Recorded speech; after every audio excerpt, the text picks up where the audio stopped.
Trump, Putin to have first full-fledged summit in attempt to heal breaches in Helsinki. Sputnik, the presidents of Russia and the United States will for the first time travel specifically to meet each other tête-à-tête in Finland, arousing hopes for an emerging common ground on a number of issues of global importance, on which the two sides hold opposite opinions. The Helsinki summit on Monday, July 16, will be the first ever full-fledged meeting between Vladimir Putin and Donald Trump. The two heads of state previously held brief talks twice in 2017, on the sidelines of the G20 and APEC summits.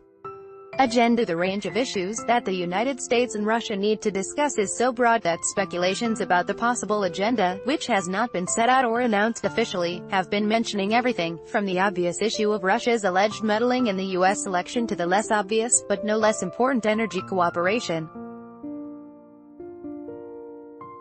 However, there are some topics that, according to the majority of experts, will be impossible to overlook. One such issue is the situation in Syria.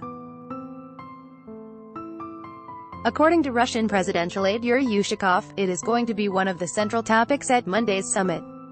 Political normalization, economic recovery of the country, the launch of the constitutional process and return of refugees are the areas where Russia is ready to work together with the United States, Ushakov said.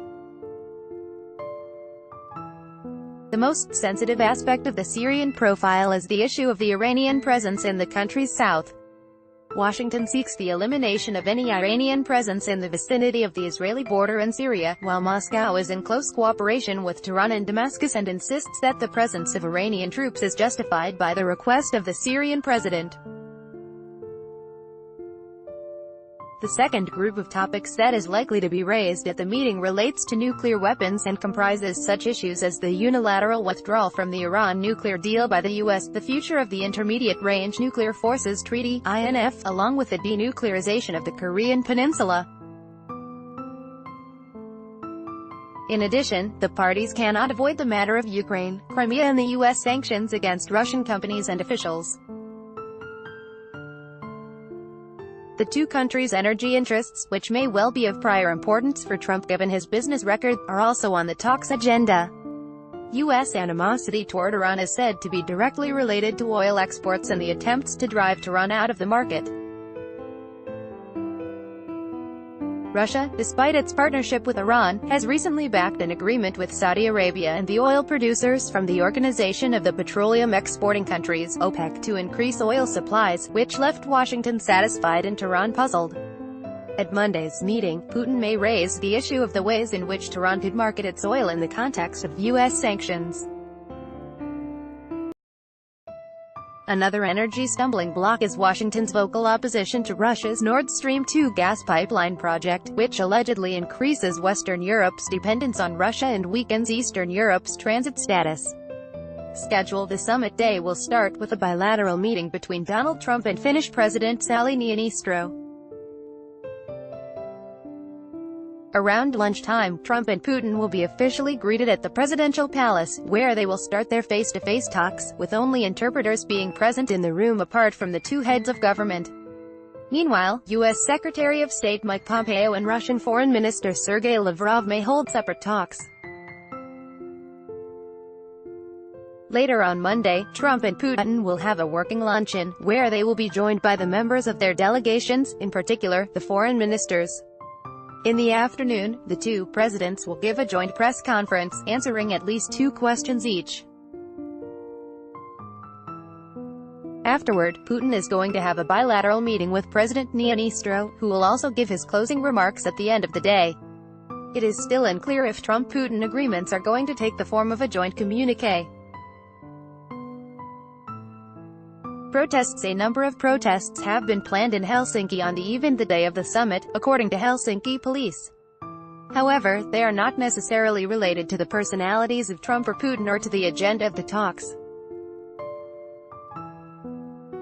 The biggest rally, Helsinki Calling, which was expected to attract around 10,000 participants on Sunday and eventually gathered around 2,500, according to police figures, was devoted to defending human rights and the freedom of speech and press. The youth of the National Coalition Party marched against Trump's trade policies and Russia's stance on Crimea, while the youth wing of the Finns party, on the contrary, organized a rally in support of Donald Trump's course, specifically on immigration.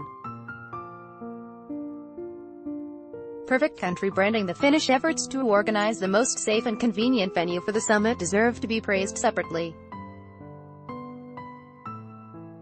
Having been informed of a meeting of such magnitude just a few weeks in advance, the local authorities cancelled their traditional summer holidays and have done outstanding work in providing security and media facilities.